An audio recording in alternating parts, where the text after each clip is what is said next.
lang yan. Hindi yan maluto.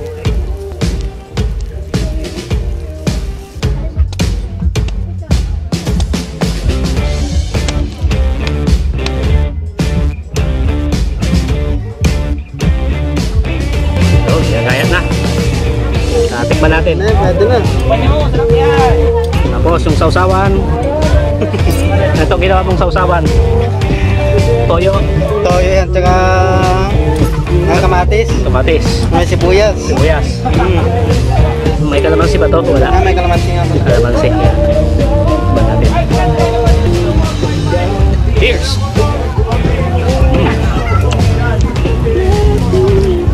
Sarap. Pwede na. Wala.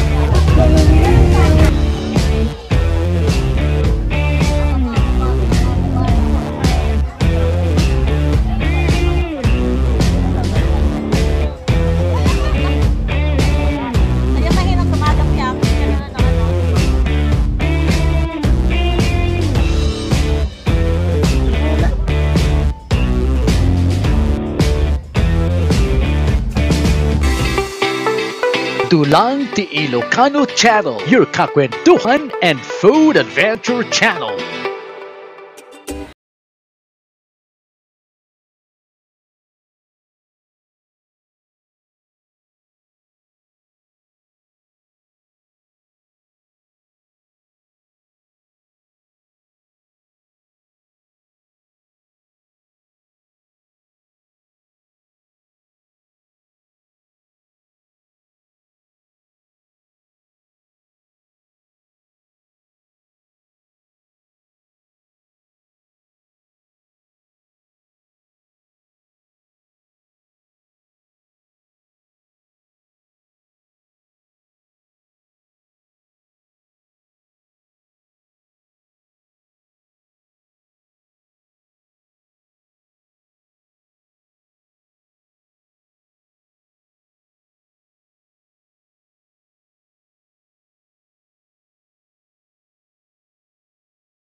Yan, ibig sabihin low tide. Yan, low tide na po. Kaninang kumuha ko ng picture dito, itong tubig mataas pa eh. Hanggang tuhod. Maganda magpa-picture dito. Mas lalo na kung medyo yung tubig ay mataas. Yan. Hindi po kita yung ano, yan pong buhangin. Okay.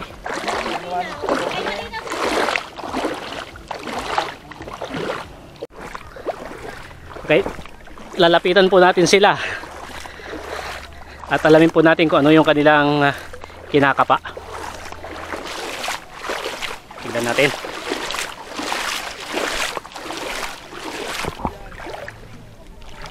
Kuya. Nangapon ho. Nangapon. Yan. Okay, si Kuya nang Sigar. lilipot ng ano hong pala, ano ho yan? Sigar. Sigar. Yan, sigar. Oh. Sigar. Ano ho yan pang luto ho pang ulam ho niyo? Ano hong luto niyan, Kuya? Ginataan sa yung adobo sa gata. Adobo sa gata. Wow. Torta. Torta. Kaya patingin ho ng iba. Yan. Oh.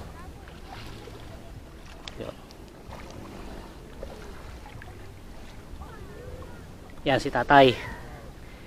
Nang lilimot ng sigar. Oh. Marami na ho kayong nalimot, tay. Meron din ilang piraso na. Oo. Yan ho ay panghapunan na. Pwede. Oo. Pero sa palengke ho, naibibenta rin ho yan. Aba, oo. Mga magkano ho yan sa isang kilo? Abay, siguro siyang mobile nito eh, meron 50. Ah, may 50. Oo. Anong masarap na luto niyan, tay? O, mga niluyahan, okay na, paminta. Ano yun? Timbichin bawang eh. Oo. Okay na. Yun. Ulam na yan, sarap sa bawang yan. Ulam na. Gamot yan sa mga waiter. Oo. Tay, turo nyo pag meron ho kayo nakita at bibidyo ko. Talas ng mata nila, oh. Sanay na eh. Sanay. Oo. Mga ilang taon na ko kayong namumulot ng sigar, tay? Ba, ilang taon na. Halos, buti nga ito, madalang na dito. Dati dito saglit lang isang puno dito Ngayon, kakaunti na, no? Oo, daming nangunguha. Saka maliit ang hibas. Dati ito hibas na walang katubig-tubig dito Oo. Kaya bihirang-bihira na ngayon. Dati yung 10 mobile din yan ano ko ng 10 mobile 10 mobil. Ayun. Ganyan Ayun na po si tatay. Ayun. Okay. 4:12 na po ng hapon. Ito po yung itsura niya. Malubog na po yung araw. Oh. Yan. Puro bakawan po yung yung nakikita po sa dalampasigan. May starfish na hawak ang kakang Josie. Starfish. Yan, bakawan lahat hanggang doon. Bakawan. Ang ganda. Okay. Pero gusto ko makita kung may mga isda rin dito. Meron din.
Tulang Ti Ilocano Channel, your kakwentuhan and food adventure channel.